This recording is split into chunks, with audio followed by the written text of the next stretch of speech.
जब आंखों में अरमान लिया, मंजिल को अपना मान लिया, फिर मुश्किल क्या आसान किया, जब ठान लिया तो ठान लिया। हेलो नमस्कार, मैं मणिकांत। करंट अफेयर्स के मंथली रिवीजन सीरीज में आपका स्वागत है। आज हम लोग मार्च महीने के अंतिम यानी पार्ट 2 को लेकर के आए हैं। आज मार्च महीने का ये करंट अफेयर्स अंतिम होगा, इसके बाद हम लोग अप्रैल मंथ के करंट अफेयर्स को करेंगे। तो चलिए हम लोग चलते हैं क्लास की ओर। आपके लिए आज का कोटेशन है, यूं ही नहीं मिलती सफल, यूं ही नहीं मिलती राही को मंजिल, एक जुनून सा दिल में जगाना होता है। पूछा चिड़िया से कैसे बनाया आसियाना, पूछा चिड़िया से कैसे बनाया आसियाना, बोली भरनी पड़ती है उड़ान बार बार, तिनका तिनका उठाना पड़ता है। दोस्तों, तिनका तिनका उठाकर एक चिड़िया जब अपना एक सुंदर सा घोंसला बनाती है ना, तो उसका मेहनत का कदर होता है। जब हम भी अपनी जिंदगी में कुछ अच्छा करना चाहते हैं तो हमें भी चिड़ियों की तरह तिनका तिनका जब वह उठा के अपना घोंसला बना सकता है, तो हम भी अपनी जिंदगी को नया आयाम देने के लिए छोटी छोटी चीजों को भी ध्यान से अच्छे से पढ़ना होगा, देखना पड़ेगा। तो चलिए आपके लिए पहला क्वेश्चन है, पटना हाईकोर्ट के वर्तमान में मुख्य न्यायाधीश कौन है? पटना हाईकोर्ट के वर्तमान में मुख्य न्यायाधीश आपके बारे आपसे पूछा गया है। ऑप्शन ए है Sanjay Karol, option B Krishnan Vinod Chandran, option D D Y. Chandrachud, option D Satish Chandra Sharma. तो चलिए पटना हाईकोर्ट के बारे में आपको पहले बता दें कि पटना हाईकोर्ट की स्थापना कब हुई थी। 3 फरवरी 1916 ईस्वी को पटना हाईकोर्ट की स्थापना होती है। आपको पता होगा कि हाईकोर्ट के न्यायाधीश की नियुक्ति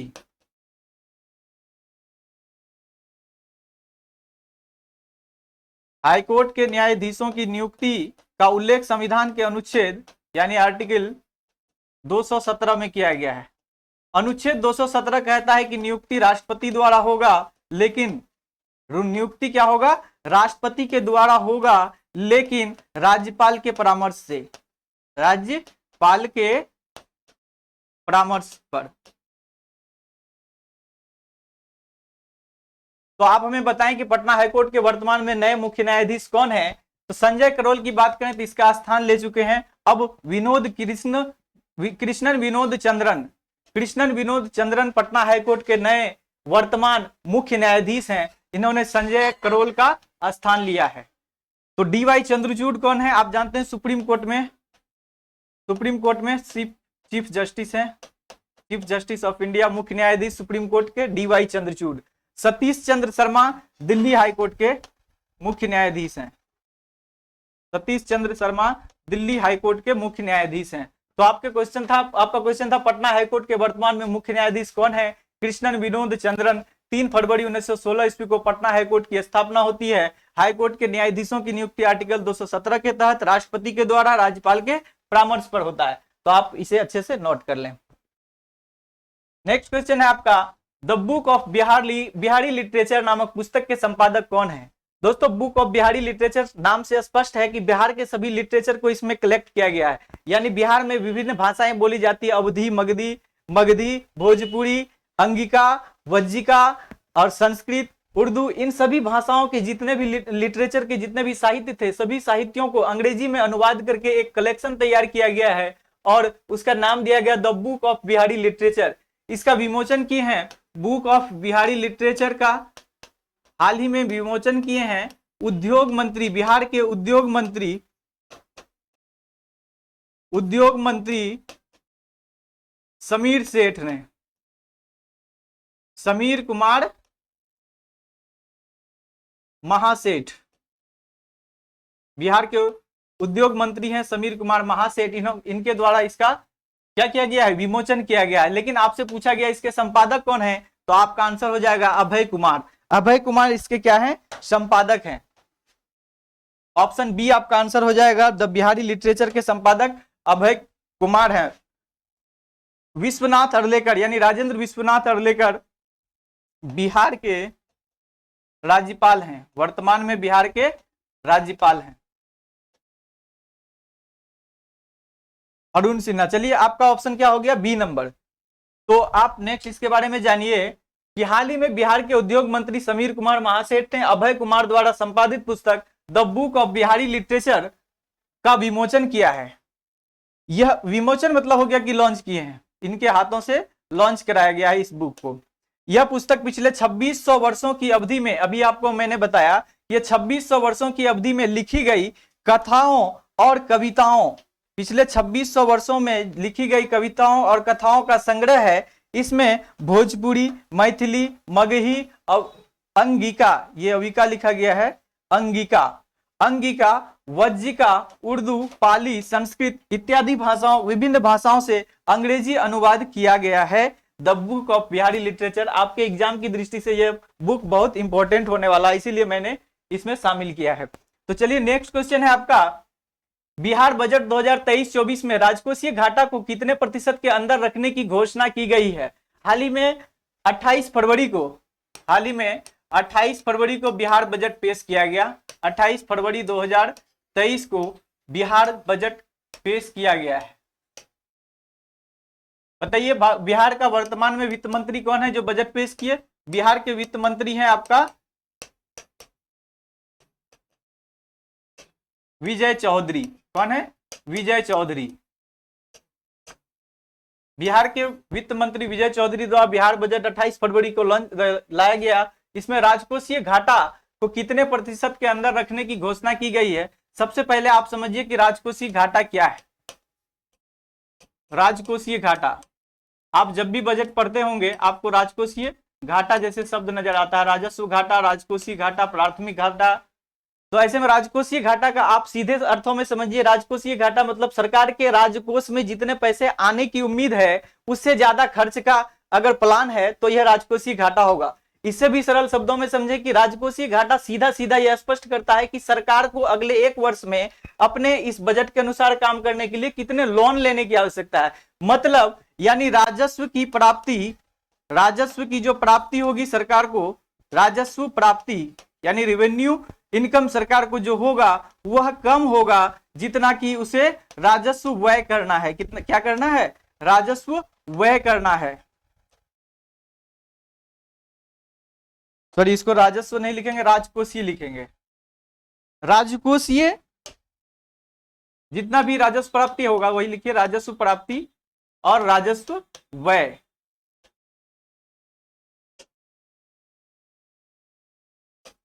जब व्यय अधिक होगा और प्राप्ति कम होगी, यानी आपका खर्च अधिक होगा और आमदनी कम होगी, तो आपको क्या करना पड़ेगा? इसी की पूर्ति के लिए आपको लोन लेना पड़ सकता है। क्या लेना पड़ सकता है? ऋण लेना पड़ सकता है। तो इसी ऋण को दिखाता है राजकोषीय घाटा।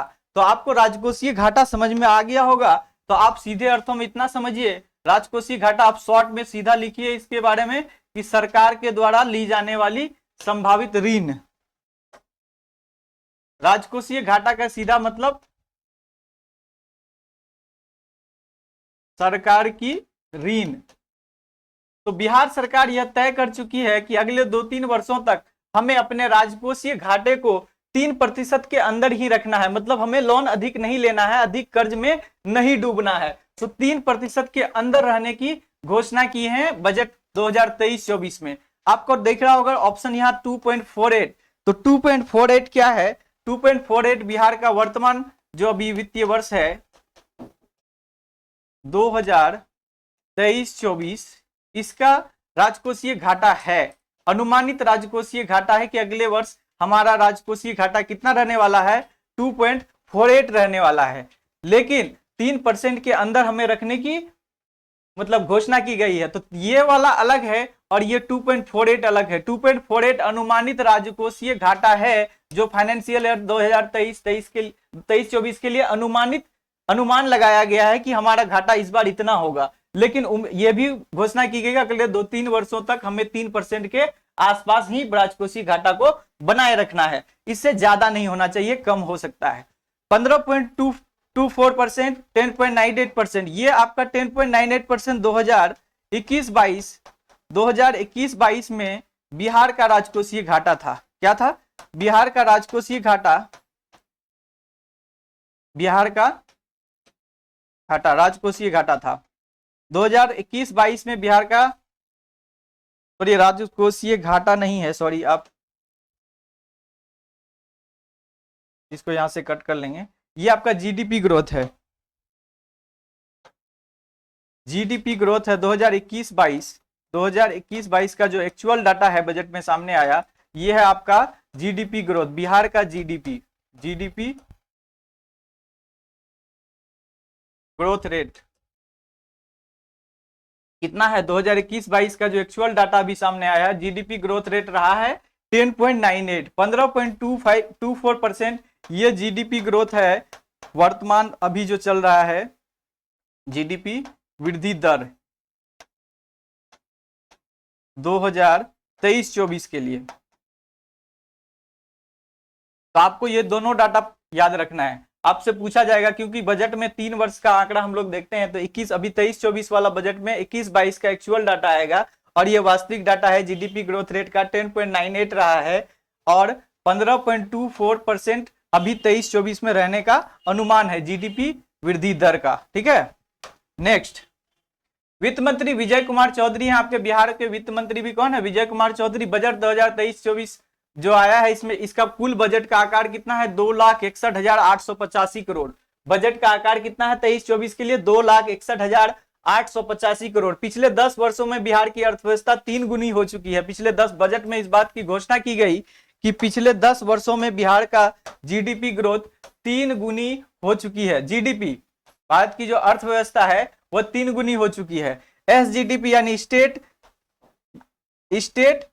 जीडीपी, ग्रोस डोमेस्टिक प्रोडक्ट, यानी स्टेट ग्रोस डोमेस्टिक प्रोडक्ट, यानी बिहार राज्य की जीडीपी 2023-24 में 8,98,228 करोड़ अनुमानित है। कितना जीडीपी है 23-24 के लिए अनुमानित? 8,98,228 करोड़ अनुमानित जीडीपी है 23-24 के लिए। बिहार का एसजीडीपी 2022-23 की बात करें, जो संशोधित अनुमान है वह 6.75 लाख यानी 6,75,000 करोड़ रही है। 6.75 लाख करोड़ 2022-23 का है, ये आपको ध्यान में रखना है। और 23-24 के लिए 8,98,228 करोड़ है। आप इसे नोट कर लेंगे। बिहार पर्यटन विभाग का नया ब्रांड एम्बेसडर किसे नियुक्त किया गया? बीपीएससी पहले क्वेश्चन ये पूछ चुकी है कि बिहार के पर्यटन विभाग का टैगलाइन क्या है, तो आप जल्द हमें बताएं बिहार के पर्यटन विभाग का टैगलाइन क्या है। ब्लिसफुल बिहार, ब्लिसफुल बिहार, बिहार पर्यटन विभाग के टैगलाइन है ब्लिसफुल बिहार। और बिहार के पर्यटन विभाग का जो नया ब्रांड एम्बेसडर नियुक्त किया गया है वह बिहार की जानी मानी मैथिली कलाकार, वो मैथिली ठाकुर हैं। वो गीत संगीत के लिए मैथिली का मधुबनी मधुबनी इसका डिस्ट्रिक्ट मधुबनी है, ये मधुबनी से बिलोंग करती है। मैथिली ठाकुर लोक गायिका है। मनोज तिवारी, मनोज वाजपेयी, पंकज त्रिपाठी। आपका ऑप्शन क्या हो जाएगा? ए नंबर, मैथिली ठाकुर। बिहार पर्यटन विभाग का नया ब्रांड एम्बेसडर मैथिली ठाकुर को बनाया गया है। हाल ही में आपने सुना होगा कि मैथिली ठाकुर को बिहार के चुनाव का स्टेट आइकन भी नियुक्त किया गया है। 2022 से ही बिहार खादी और हैंडीक्राफ्ट की ब्रांड एम्बेसडर कौन है? मैथिली ठाकुर। मैथिली ठाकुर 2022 से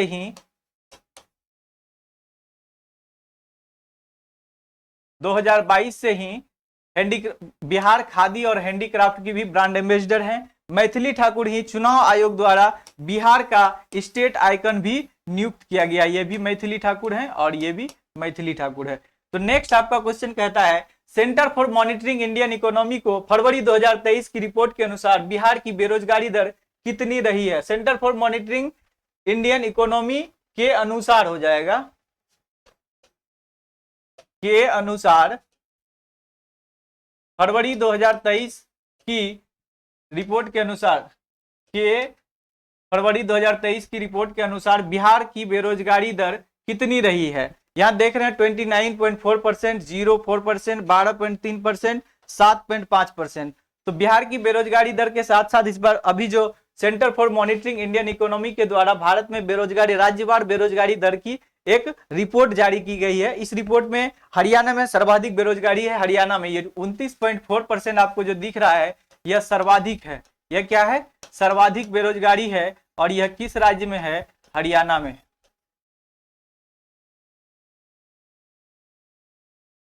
आपसे पूछा है बिहार में बेरोजगारी दर कितनी है, तो बिहार में बेरोजगारी दर 12.3% है। इसके अनुसार 4 बेरोजगारी दर यूपी की है। 4.4% बेरोजगारी दर यूपी का है, 29.4% सर्वाधिक हरियाणा का है, और 7.45 यह राष्ट्रीय स्तर की बेरोजगारी है। यह राष्ट्रीय स्तर का मतलब पूरे देश की बेरोजगारी जो है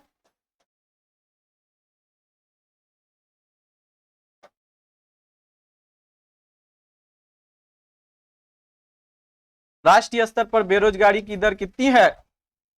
7.45, 12.3% बिहार की बेरोजगारी दर बताई गई है centre for monitoring Indian economy के द्वारा। आप याद रखेंगे बेरोजगारी दर जारी करने वाली संस्था कौन है? Centre for monitoring Indian economy. Next, राज्य बार बेरोजगारी दर का लिस्ट है आपके सामने। हरियाणा में भी हमने बताया कि यह सर्वाधिक है, यह सर्वोच्च बेरोजगारी है, सर्वोच्च बेरोजगारी है।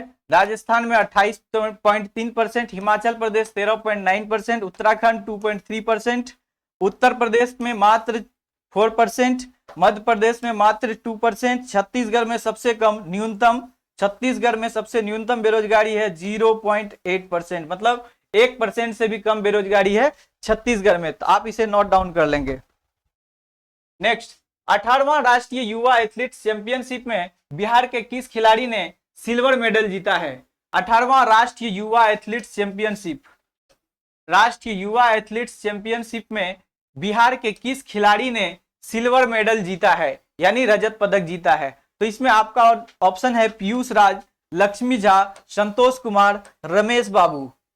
तो आपका इसमें आंसर हो जाएगा पीयूष राज। पीयूष राज रोहतास से हैं, पीयूष राज रोहतास से हैं, और इन्होंने राष्ट्रीय युवा एथलीट्स चैंपियनशिप में बिहार के किस खिलाड़ी ने रजत पदक जीता था? तो इस आपका आंसर हो जाता है पीयूष राज। पीयूष राज इसमें आपका आंसर हो जाएगा। जो उडुपी कर्नाटक में आयोजित हुआ, यह कहां हुआ है? उडुपी कर्नाटक में आयोजन हुआ। राष्ट्रीय युवा एथलेटिक्स चैंपियनशिप का आयोजन कहां हुआ है? आप लिख लीजिए यहां, आयोजन यह कर्नाटक में हुआ है। कहां हुआ है? कर्नाटक में। नेक्स्ट, बिहार के किस महिला ने 36 घंटे में अफ्रीका महाद्वीप के सर्वोच्च शिखर किलीमंजारो पर पहुंचने का रिकॉर्ड बनाया है? किलीमंजारो यह तंजानिया देश में स्थित है। अफ्रीका महादेश के तंजानिया देश में स्थित है किलीमंजारो। यह अफ्रीका की सर्वोच्च चोटी है। अफ्रीका महाद्वीप के सर्वोच्च चोटी, आप बेसिक के लिए याद रखें कि अफ्रीका महाद्वीप के सर्वोच्च चोटी कौन सा है? किलीमंजारो। इस पर पहुंचने का रिकॉर्ड किसने कायम किया है? वो बिहार की महिला है, 36 घंटे में पहुंची है। और यह जो पहुंची है यह महिला, ये बिहार महिला विश्व महिला दिवस के अवसर पर। कब? विश्व महिला दिवस, महिला दिवस के अवसर पर यह रिकॉर्ड कायम की है, बिहार की महिला है। और विश्व महिला दिवस कब है? 8 मार्च को, अंतर्राष्ट्रीय महिला दिवस। अंतर्राष्ट्रीय महिला दिवस के दिन बिहार की महिला 36 घंटे में अफ्रीका महाद्वीप के सर्वोच्च शिखर किलीमंजारो पर पहुंचती है, अपना रिकॉर्ड कायम करती है, और यह महिला है लक्ष्मी झा। आपका आंसर हो जाएगा लक्ष्मी झा। यह है 19,341 फीट। यह ऊंची कितनी है? तंजानिया में स्थित है। किलीमंजारो की ऊंचाई है 19,134 फीट। यह ऊंची है 19,134 फीट है। पर ये 341 है। 19,341 फीट, 19,341 फीट इसकी ऊंचाई है।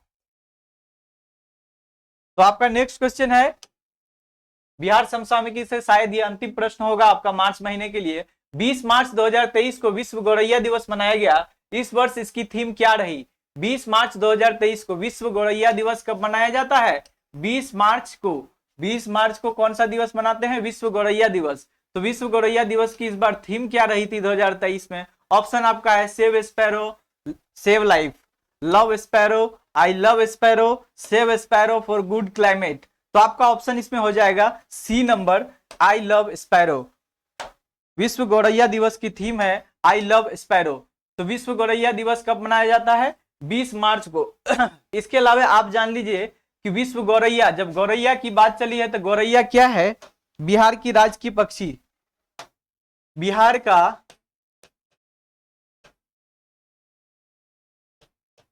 राजकीय पक्षी क्या है? गौरैया है।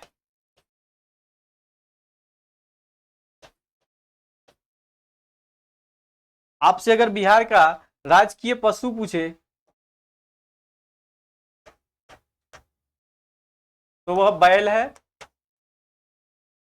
बिहार का राजकीय पुष्प पूछे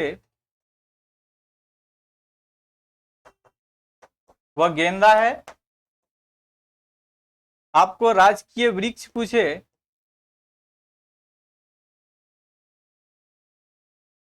ये पीपल का वृक्ष है। अगर आपसे राजकीय चिन्ह पूछे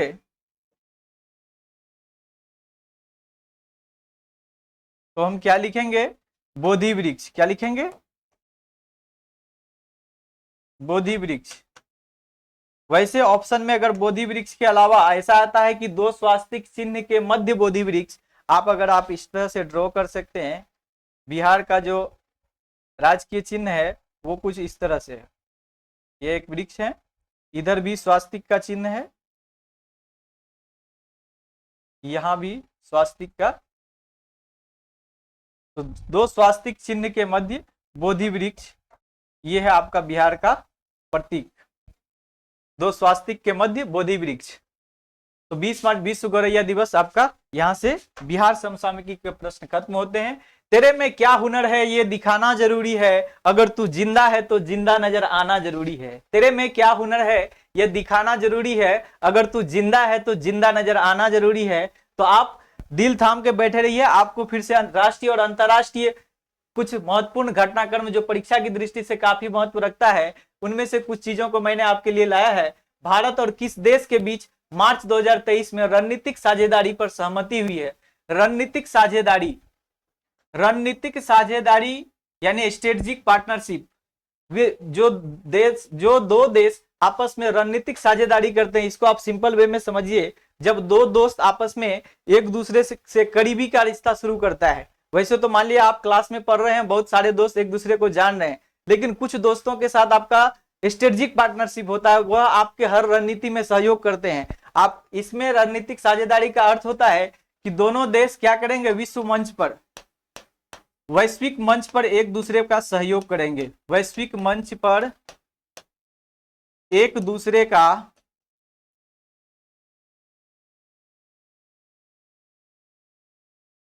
समर्थन करेंगे। क्या करेंगे? वैश्विक मंच पर एक दूसरे का समर्थन करेंगे। आर्थिक के साथ साथ, आर्थिक प्लस राजनीतिक तथा सांस्कृतिक, इन सभी क्षेत्रों में आपसी तालमेल के साथ काम करेंगे। तो ऐसे में उस रणनीति को क्या कहते हैं? रणनीतिक साझेदारी। ऐसी पार्टनरशिप क्या कहलाती है? रणनीतिक साझेदारी कहलाती है। तो आपका ऑप्शन भारत और किस राज्य के बीच मार्च 2023 में रणनीतिक साझेदारी। भारत अन्य देशों के साथ भी रणनीतिक साझेदारी पर काम करती है। भारत का ऑस्ट्रेलिया के साथ भी रणनीतिक साझेदारी है। अभी हम लोग सऊदी अरबिया के साथ रणनीतिक साझेदारी पर बात करते हैं, मतलब बात चालू है अभी। रणनीतिक साझेदारी पर सहमति मार्च 2023 की बात करें तो आपको याद रखना है, यह है इटली के साथ भारत रणनीतिक साझेदारी पर काम कर रही, रणनीतिक साझेदारी पर सहमति बनी है दोनों देश। अभी इटली की प्रधानमंत्री भारत आई थी। आपको पता है कि 8वां रायसीना डायलॉग के मुख्य वक्ता के रूप में भी इटली की प्रधानमंत्री भारत आई थी। और इटली की प्रधानमंत्री है जियोर्जिया मिलोनी। कौन है? इटली की प्रधानमंत्री है Giorgia मिलोनी।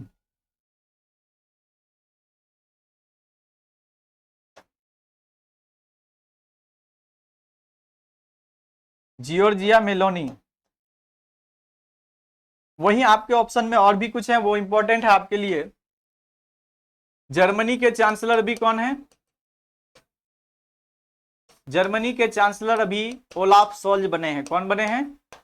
Olaf Scholz. Olaf Scholz Germany में चांसलर, जर्मनी के प्रधानमंत्री को वहां चांसलर कहा जाता है। तो जर्मनी में नए चांसलर ओलाफ सोल्ज पिछले साल नियुक्त हुए हैं। आपको पता होना चाहिए कि जर्मनी में 20 वर्षों तक मर्केल का शासन चला। वहां की जो एक महिला थी वो वहां 20 साल तक चांसलर रही, और उनके जैसे ही पद का समाप्ति हुआ तो जर्मनी में ऐसा समाचार पत्रों में आने लगा कि मर्केला युग की समाप्त हो गई। मतलब जर्मनी के शासन व्यवस्था से एक युग का अंत हुआ जिसे मर्केल युग कहते थे। मर्केल युग, एंजेला मर्केल वहां की चांसलर थी। तो अब वहां के चांसलर ओलाफ सोल्ज हैं। ऑस्ट्रेलिया में नए प्रधानमंत्री बने हैं एंथनी अल्बनीज। कौन? Anthony Albanese. एंथनी अल्बनीज बने हैं ऑस्ट्रेलिया के नए पीएम।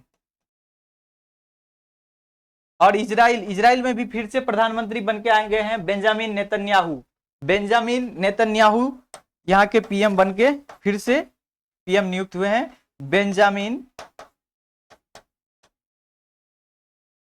नेतन्याहू। तो आपका इतना चीज क्लियर हो गया होगा। इस क्वेश्चन के माध्यम से आपने समझा कि रणनीतिक साझेदारी क्या है, और उसके बाद आपने समझा कि जर्मनी के चांसलर ओलाफ सोल्ज नियुक्त हुए, ऑस्ट्रेलिया के पीएम एंथनी अल्बनीज हैं, ऑस्ट्रेलिया की प्रधानमंत्री जॉर्जिया मिलोनी महिला हैं, इजराइल के नए प्रधानमंत्री बेंजामिन नेतन्याहू हैं। और आप इसे नोट कर लेंगे।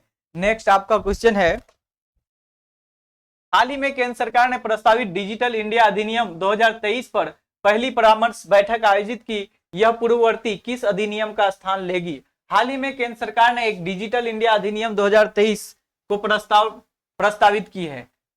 अभी यह प्रस्तावित है, लागू नहीं हुआ है, अधिनियम नहीं बना है। डिजिटल इंडिया अधिनियम 2023 इसका नाम होगा। इस पर पहली परामर्श बैठक की आयोजित हुई है, और यह पूर्ववर्ती किस अधिनियम का स्थान लेगी? तो यह अधिनियम जो आज लाया जा रहा है, तो इससे पहले इस क्षेत्र में कौन सा अधिनियम काम करता है? तो आपका आंसर होगा IT act 2000, IT information technology act, information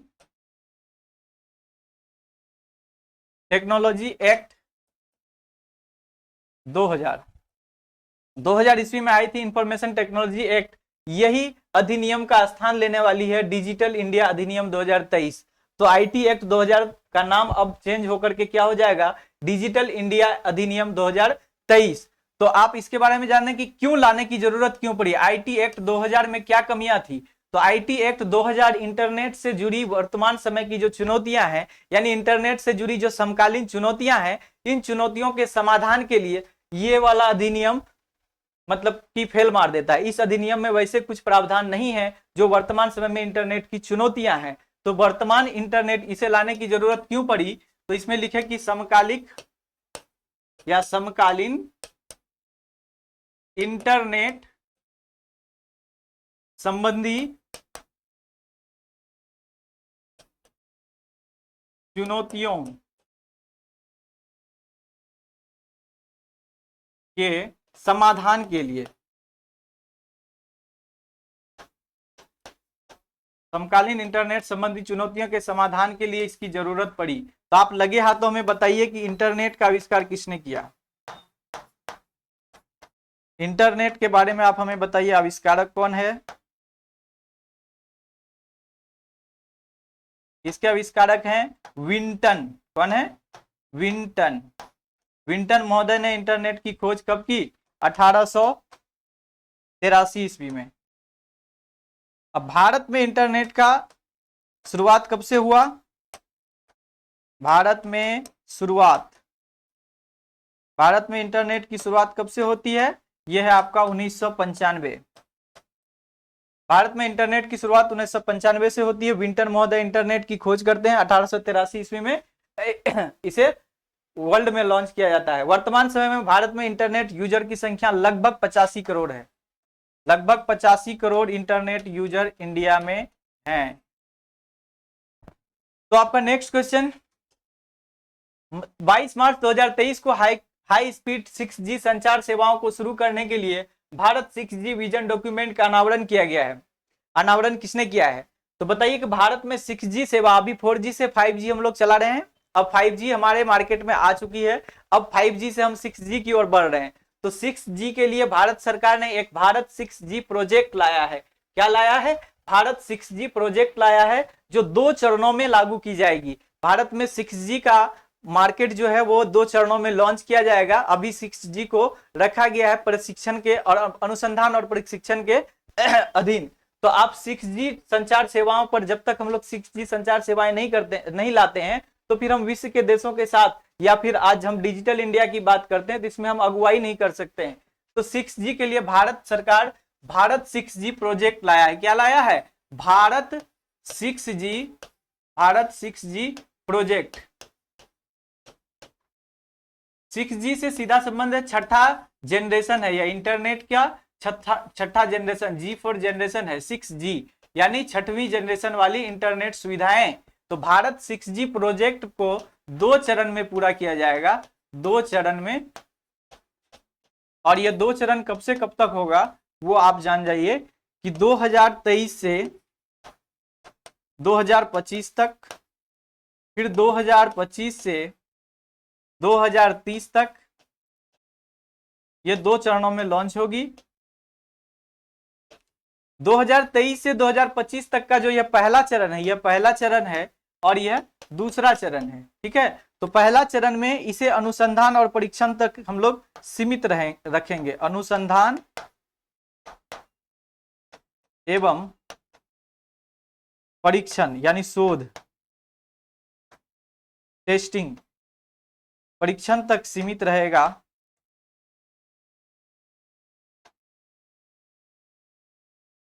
और 2025 से 30 तक इसे व्यक्ति या बाजार तक उपलब्ध कराए जाने की योजना है। यानी 2030 तक हम लोग उम्मीद है कि 6G सेवाओं का लाभ लेना प्रारंभ कर देंगे। तो आपने देखा कि भारत 6G प्रोजेक्ट 2 चरणों में लॉन्च होगा, 2023 से 25 तक, 2025 से 30 तक। तो पहला चरण 23 से 25 में अनुसंधान और परीक्षण तक सीमित रहेगी। दूसरा चरण 25 से 30 तक है, जो व्यक्ति और बाजार के लिए भी उपलब्ध कराया जाएगा 6G संचार सेवाएं। तो आप बताइए कि हाल ही में 6G संचार सेवाओं को शुरू किसने किया है? 6G विजन डॉक्यूमेंट जो लॉन्च किया गया है, ये भारत के प्रधानमंत्री श्री नरेंद्र मोदी के द्वारा लॉन्च किया गया है। वर्तमान में IT मिनिस्टर कौन है? IT, रेल, ये दोनों मंत्रालय इन्हीं के पास है। ये है अश्विनी वैष्णव, श्री अश्विनी वैष्णव के पास कौन सा मंत्रालय है? IT सेक्टर के मंत्री और रेल मंत्री। श्री अनुराग सिंह ठाकुर ये वर्तमान में खेल मंत्री हैं। श्री अनुराग सिंह ठाकुर क्या है? खेल मंत्री, केंद्रीय खेल मंत्री श्री अनुराग सिंह ठाकुर। आपका है इनमें से कोई नहीं, तो आपका ऑप्शन हो जाता है ए नंबर। ए नंबर आपका सही ऑप्शन है। नरेंद्र मोदी, भारत के प्रधानमंत्री नरेंद्र मोदी के द्वारा 6G संचार सेवाओं के लिए 6G विजन डॉक्यूमेंट लॉन्च किया गया है। नेक्स्ट है, चर्चा में रहे मेगाट्रॉपिक्स 1 उपग्रह निम्नलिखित में से किससे संबंधित है? मेगाट्रॉपिक्स 1 उपग्रह किससे संबंधित है? ऑप्शन ए, नासा द्वारा मंगल पर भेजा गया उपग्रह है। ऑप्शन बी, क्या यह इसरो का चंद्र मिशन का एक हिस्सा है? क्या यह इसरो द्वारा नियंत्रित पुनः प्रवेश परीक्षण से संबंधित है, या इनमें से कोई नहीं? तो आप मेगाट्रॉपिक्स 1 के बारे में जानिए। मेगाट्रॉपिक्स 1 एक उपग्रह है। क्या है? मेगाट्रॉपिक्स 1 एक सैटेलाइट है, यानी उपग्रह है। मेगाट्रॉपिक्स 1 उपग्रह के बारे में जान जाते हैं कि मेगाट्रॉपिक्स 1 इसे 2011 में ही इसरो द्वारा फ्रांस के सहयोग से लॉन्च किया गया था। 2011 में लॉन्च किया गया, 3 वर्षों के लिए लॉन्च हुआ था।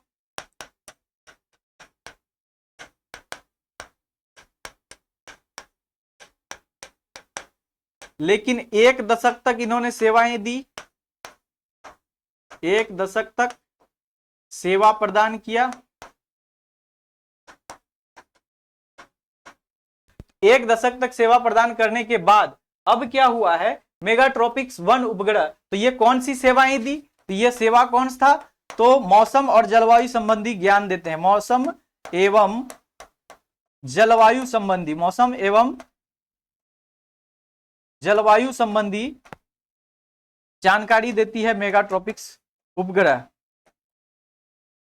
मौसम एवं जलवायु संबंधी आंकड़े हमें उपलब्ध कराए जाते रहे एक दशक तक, यानी 10 वर्षों तक मेगाट्रॉपिक्स 1 उपग्रह के द्वारा। यह इसरो द्वारा लॉन्च किया गया था, फ्रांस के सहयोग से 2011 में लॉन्च किया गया। 3 वर्षों के लिए 1 दशक तक सेवाएं प्रदान की। क्या? तो मौसम एवं जलवायु संबंधी आंकड़े उपलब्ध कराए। लेकिन अब चर्चा में क्यों है? 2011 में लॉन्च किए गए उपग्रह अब चर्चा में क्यों आए?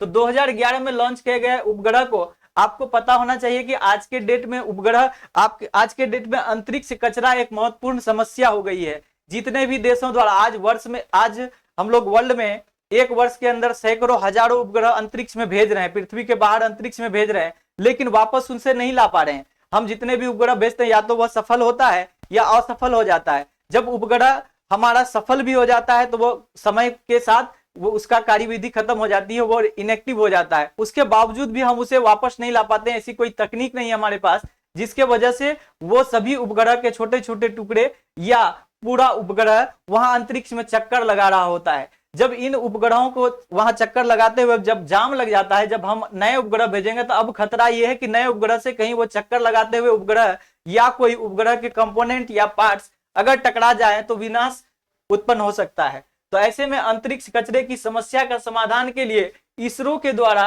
एक नया टेक्नोलॉजी लाया गया है। अब अंतरिक्ष में कचरे नहीं रहेंगे। अंतरिक्ष में हम जो भी उपग्रह लॉन्च करेंगे उस उपग्रह को हम वापस लाने में भी सक्षम होंगे। ये एक चमत्कारिक तकनीक है। इसरो के द्वारा यह पहला बार प्रयास किया गया। ये मेगाट्रॉपिक्स 1 उपग्रह को अंतरिक्ष से वापस पुनः अपने पृथ्वी में प्रवेश करवा लिया गया है और यह टेस्ट था, यह टेस्टिंग था, परीक्षण था। इसीलिए आपका आंसर होगा इसरो द्वारा नियंत्रित यानी कंट्रोल्ड वे में पुनः प्रवेश परीक्षण। पुनः प्रवेश का मतलब है कि पृथ्वी की कक्षा में अंतरिक्ष से उपग्रह को पुनः प्रवेश कराया गया। पहले ऐसा होता था। इसी तरह के हम लोग और भी तकनीक पर काम करते हैं। जैसे हम जो भी सैटेलाइट के माध्यम, जो भी व्हीकल के माध्यम से, चाहे GSLV हो या PSLV हो, इनके माध्यम से जिन भी उपग्रहों को हम ऊपर में भेजते हैं, ये यान जो है शटल या फिर आपका GSLV PSLV, जिनके द्वारा जिनको बनाने में करोड़ों रुपए खर्च हो जाते हैं और ये अंतरिक्ष में कचरा बन जाता है, क्योंकि इसे वापस हम नहीं लाते। एक GSLV से हम एक बार लॉन्च करते हैं और दोबारा लॉन्च नहीं होता है, वो बाहर टूटकर बिखर जाता है। तो अब हम लोग क्या करते हैं, रीयूजेबल सैटेलाइट लॉन्चिंग व्हीकल पर भी हम लोग काम कर रहे हैं। तो इस ऐसे में आपका मेगाट्रॉपिक्स 1 चर्चा में रहा। आप याद रखेंगे, उपग्रहों को नियंत्रित रूप से पुनः पृथ्वी की कक्षाओं में प्रवेश कराने के लिए यह टेस्टिंग किया गया इसरो के द्वारा। इसीलिए आपका आंसर होगा मेगाट्रॉपिक्स 1 उपग्रह का संबंध किससे है? तो इसरो द्वारा नियंत्रित पुनः प्रवेश परीक्षण पर आधारित है। आपको पता होना चाहिए कि इंटरनेट 1983 में विश्व में विंटन द्वारा लॉन्च किया गया था, वैसा हमने पहले ही बता दिया। चलिए नेक्स्ट है, इसमें आपके लिए कुछ महत्वपूर्ण पॉइंट, जिसे प्रश्न के फॉर्म, क्वेश्चन और आंसर के फॉर्म में तो नहीं, लेकिन ये आपके परीक्षा की दृष्टि से बहुत महत्वपूर्ण होने वाला है। मार्च 2023 में बूमचू महोत्सव मनाया गया।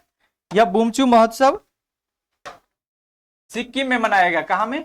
सिक्किम में मनाया गया। सिक्किम में और भी कौन सा है? लोसांग महोत्सव। कौन सा? लोसांग महोत्सव, यह भी सिक्किम में है। लेकिन अगर आपसे पूछे कि लोसार महोत्सव, लोसार महोत्सव ये आपका लद्दाख में है। कहाँ है? आप मेरे साथ नोट करते जाएंगे। ये लद्दाख में है, ये आपका सिक्किम में है। जम्मू कश्मीर के कुपवाड़ा जिले में LOC के निकट, जम्मू कश्मीर के कुपवाड़ा जिले के LOC के निकट माता शारदा देवी मंदिर का उद्घाटन किसने किया है? तो केंद्रीय गृह मंत्री अमित शाह द्वारा किया गया है। किसके द्वारा? केंद्रीय गृह मंत्री अमित शाह द्वारा। इसके बारे में जानेंगे कि पीओके क्षेत्र में जो है, कश्मीर के कुपवाड़ा जिले के निकट पीओके क्षेत्र है, LOC नियंत्रण रेखा के उस पार पीओके क्षेत्र में शारदा पीठ पहले से स्थापित है। उस पीठ के साथ माता शारदा देवी नया जो मंदिर का उद्घाटन हुआ, इस मंदिर और शारदा पीठ के बीच करतारपुर कॉरिडोर के तर्ज पर एक नया कॉरिडोर विकसित करने का प्लान है भारत सरकार का। इसीलिए माता शारदा देवी मंदिर का उद्घाटन हुआ LOC के निकट। भोपाल में आयोजित की गई दिव्य कला मेला। आप याद रखेंगे दिव्य कला मेला का संबंध किससे है, तो यह आयोजित हुआ है भोपाल में। लॉन्च किए गए मंत्रालय कौन है इसका, सामाजिक न्याय एवं अधिकारिता मंत्रालय, सामाजिक न्याय एवं अधिकारिता मंत्रालय। सामाजिक न्याय एवं अधिकारिता मंत्रालय द्वारा दिव्य कला मेला का आयोजन किया गया। यह दिव्य से सीधा संबंध है, आप जानेंगे दिव्यांग, जिसे विकलांगों को अब हम नाम दे चुके हैं दिव्यांग। तो दिव्यांग उद्यमी के उत्पाद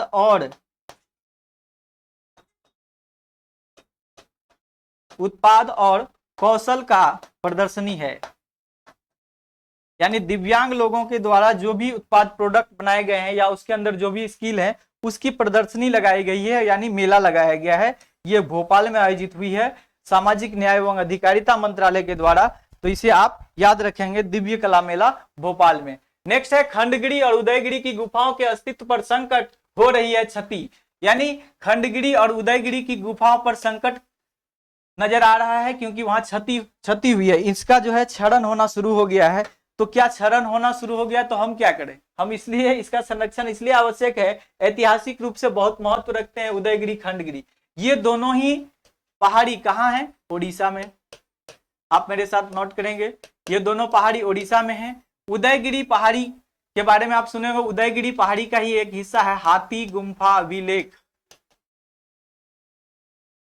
हाथी गुम्फा अभिलेख, हाथी गुम्फा अभिलेख। उदयगिरी और पहाड़ी में ये जो गुफा बनाया गया है, ये जो जिस गुफाओं का क्षरण हो रहा है, ये गुफाएं और ये हाथी गुफा अभिलेख, इसका निर्माण किसने किया है, आप दोनों का यहाँ बताएं। इसी से लिखे कि ये कलिंग नरेश खारवेल, कलिंग नरेश, इतिहास में आपको याद होगा कलिंग नरेश खारवेल के द्वारा उदयगिरी और खंडगिरी की गुफाओं का निर्माण किया गया है। हाथी गुम्फा अभिलेख कलिंग पर अशोक के आक्रमण की जानकारी मिलता है इससे, कलिंग पर अशोक के आक्रमण का साक्ष्य मिलता है।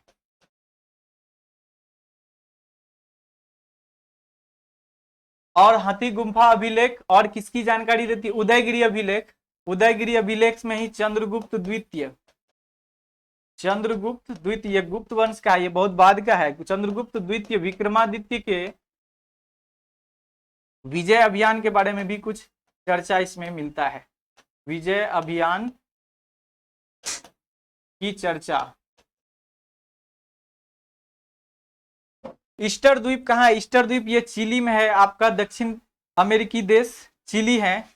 ईस्टर द्वीप चिली का एक हिस्सा है। ईस्टर द्वीप को यूनेस्को की सूची में भी यह शामिल है। ईस्टर द्वीप चर्चा में इसलिए आया कि ईस्टर द्वीप में मोई, MOI, मोई नाम की प्रतिमा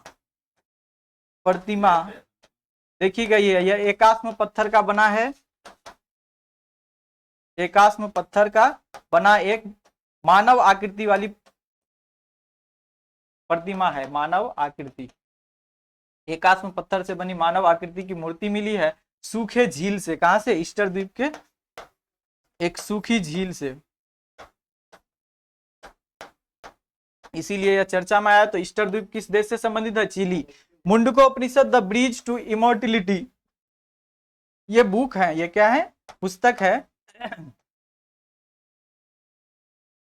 इसको लिखे हैं डॉक्टर करण सिंह, ये जम्मू कश्मीर से हैं, राज्यसभा सांसद भी रह चुके हैं। डॉक्टर करण सिंह ने Mundakopanishad the bridge to immortality लिखे हैं। इसका विमोचन उपराष्ट्रपति के द्वारा किया गया है, विमोचन उपराष्ट्रपति जगदीप धनखड़ ने किया है, जगदीप धनखड़ द्वारा इसका विमोचन किया गया है। तो आपका स्पष्ट हो गया होगा। तो नेक्स्ट स्लाइड पर चलते हैं, आप इसे नोट कर लेंगे। विश्व प्रसन्नता रिपोर्ट, विश्व प्रसन्नता रिपोर्ट 2023, ये जारी कौन करता है, तो UN sustainable solution network, sustainable development, UN sustainable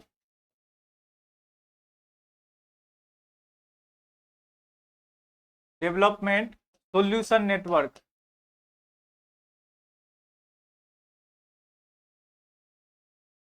UN sustainable development solution network के द्वारा जारी किया जाता है। और विश्व प्रसन्नता वर्ल्ड हैप्पीनेस इंडेक्स 2023 में भारत का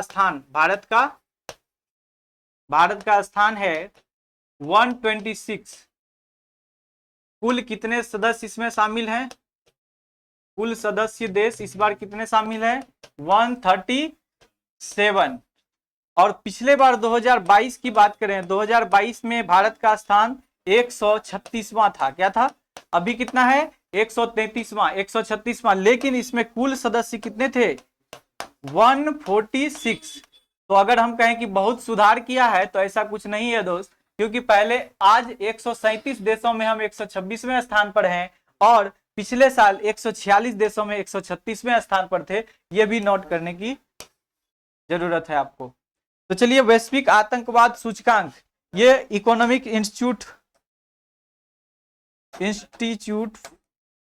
institute for economics and peace, ये जारी करता संस्था कौन है? Institute for economic and peace द्वारा जारी किया जाता है। भारत को इसमें रैंक आया है 13वां स्थान पर कौन है? भारत। वैश्विक आतंकवाद सूचकांक में भारत का स्थान कितना है? 13वां है। तो चलिए नेक्स्ट हम लोग चलते हैं। 76वां संतोष ट्रॉफी। संतोष ट्रॉफी का संबंध किससे है? फुटबॉल से। फुटबॉल खेल से संबंधित है संतोष ट्रॉफी। और संतोष ट्रॉफी इस बार आयोजन कहां हुआ? विजेता कौन थे? उपविजेता कौन थे? विजेता की बात करें तो इसमें कर्नाटक विजेता रहा है 2023 में संतोष ट्रॉफी का, और मेघालय उपविजेता। आयोजन इसका रियाद में हुआ है। कहां हुआ है? रियाद, सऊदी अरबिया में।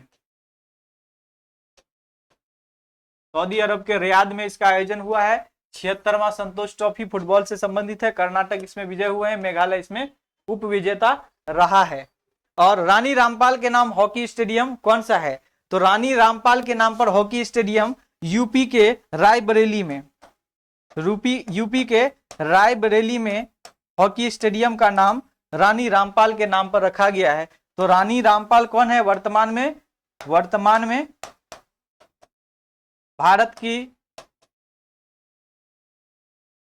महिला हॉकी टीम की कप्तान है।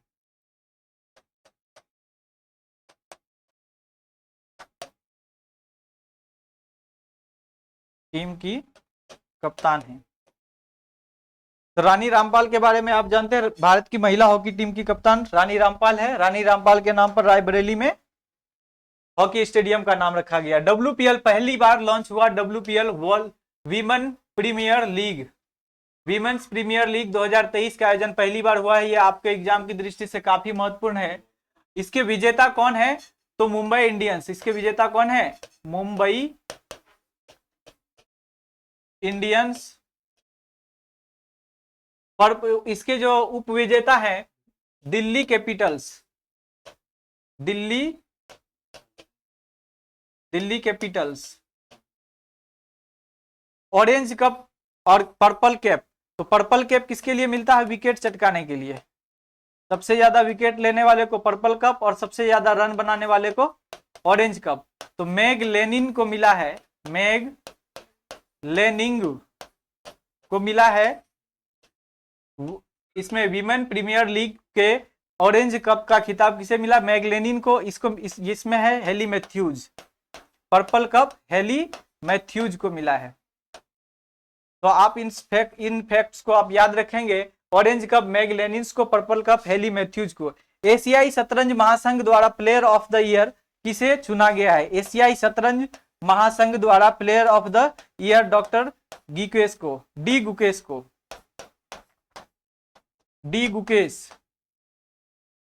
शतरंज के खिलाड़ी तमिलनाडु से हैं। डी गुकेश को मिला है एशियाई शतरंज महासंघ द्वारा प्लेयर ऑफ द ईयर का अवार्ड। क्या मिला है? प्लेयर ऑफ द ईयर एशियाई शतरंज महासंघ का। नेक्स्ट आपका है 75वां अकादमी अवार्ड ऑस्कर पुरस्कार 2022 के लिए 2023 में दिया गया, मार्च 2023 में इसका आयोजन हुआ।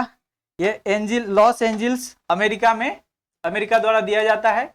95वें अकादमी अवार्ड में अगर देखें तो बेस्ट फिल्म आप याद रखेंगे, best film everything everyone all at once, ये मूवी का नाम है। ये बेस्ट फिल्म का अवार्ड इसे मिला है। बेस्ट एक्टर की बात करें, ब्रेंडन फ्रेजर। बेस्ट एक्ट्रेस की बात करें, मिशेल यो। कौन है बेस्ट एक्ट्रेस? मिशेल यो। बेस्ट ब्रेंडन फ्रेजर को द व्हेल के लिए मिला है यह अवार्ड, बेस्ट एक्टर का अवार्ड। बेस्ट ओरिजिनल सॉन्ग की बात करें, ये भारत की झोली में आया है original song. Best original song का अवार्ड किसे मिला है? नाटू नाटू को, RRR मूवी से हैं। Best documentary short film, best documentary short film, यह अवार्ड आपको मिला है द एलिफेंट्स विस्पर्स को, द एलिफेंट विस्पर्स। कुट्टनायकन जनजाति केरल से संबंधित जनजाति है, उसके बारे में यह फिल्माया है the elephant whispers. BBC Indian sports woman of the year का पुरस्कार किसे दिया गया है? बीबीसी इंडियन स्पोर्ट्स वुमन का अवार्ड मीराबाई चानू को दिया गया है। किसे दिया गया है? मीराबाई चानू को। मीराबाई चानू लगातार 2 बार यह मेडल लेने वाली पहली एशियाई महिला बन चुकी है, 21 और 22 दोनों वर्ष के लिए।